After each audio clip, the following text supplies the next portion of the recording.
People have been displaced, and the destruction of critical civilian infrastructure has left the population without access to essential services such as drinking water, medical care, and electricity. The suffering of the civilian population is unacceptable and requires urgent attention.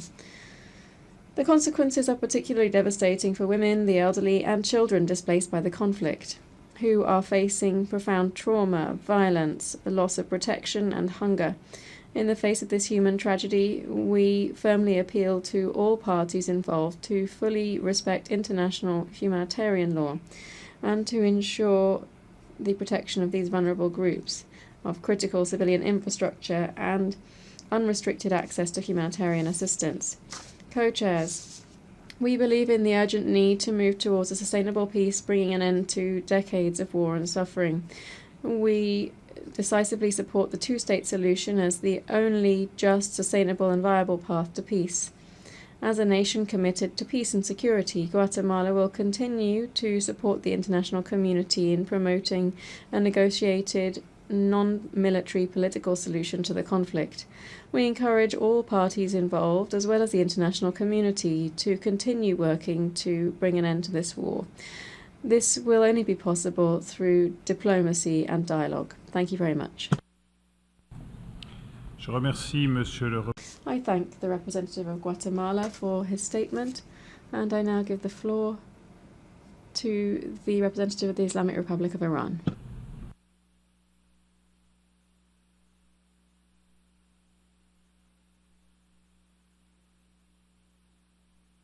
In the name of God, the Compassionate and the Merciful, distinguished co-chairs, excellencies, for nearly 80 years, significant concessions have been granted to the occupying regime in the Palestinian territories. The policy of appeasement has proven ineffective in achieving peace, instead legitimizing and reinforcing the Israeli regime expansionist policies. The Gaza Strip has been reduced to rubble, and tens of thousands of inhabitants have been brutally slaughtered. Meanwhile, the regime intends to annex the West Bank to previously occupied Palestinian territory. Besides, the so-called Abraham Accord proved to be of no added value for the peaceful settlement of the Palestinian question. Rather, it merely emboldened the regime to reinforce and continue its destabilizing policies in Palestine and beyond. The regime brutality in violation of international law and the UN Charter further extended to the territory of sovereignty of the Islamic Republic of Iran.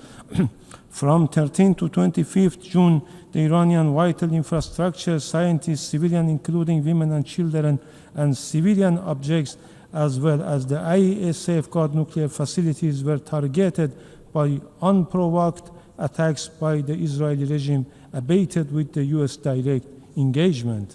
Distinguished colleagues, the Charter prescribed the principles of self-determination and imposed upon the United Nations the duty to respect the right of each nation to choose freely to be master of its destiny. With such conviction, the Islamic Republic of Iran reaffirms its principled position that the lasting peace and security in the region can only be achieved through the establishment of an independent sovereign state of Palestine rooted in the genuine will of the original inhabitant regardless of their religion, as would be expressed in a free and inclusive referendum. The Islamic Republic of Iran firmly believes that any genuine initiative to realize the inalienable right of the Palestinian people must include the following core principles. 1. A just and lasting peace in Palestine can only be achieved through the full realization of the Palestinian people's inherent right to continued resistance and self-determination and to complete the end of occupation, apartheid, and all forms of colonial domination. Second, the Palestinian admission as a full member of the United Nations must be prioritized. The Security Council, under Article 4 of the UN Charter, is duty-bound to recommend Palestine membership. This process must not be obstructed by the United States. 3. The occupying regime must be held fully accountable for its systematic and widespread violation of international humanitarian and human rights law, including war crimes, genocide, ethnic cleansing, and its prolonged illegal occupation and apartheid policies. No form of immunity and impunity should shield such egregious violations. In light of its continued defiance of the UN Charter, the Israeli regime must face targeted sanction and suspension of its UN membership to protect the integrity and credibility of the organization. Any attempt to normalize relations with the Israeli occupying regime, as long as it persists in its illegal occupation and atrocity crimes, is a betrayal of international law and justice.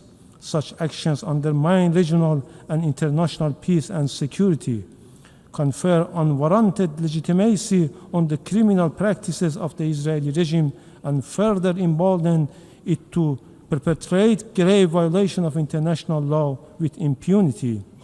We call for a sustainable solution and warn that any solution that is rooted in apartheid, injustice, and inequality will not be a sustainable one. I thank you.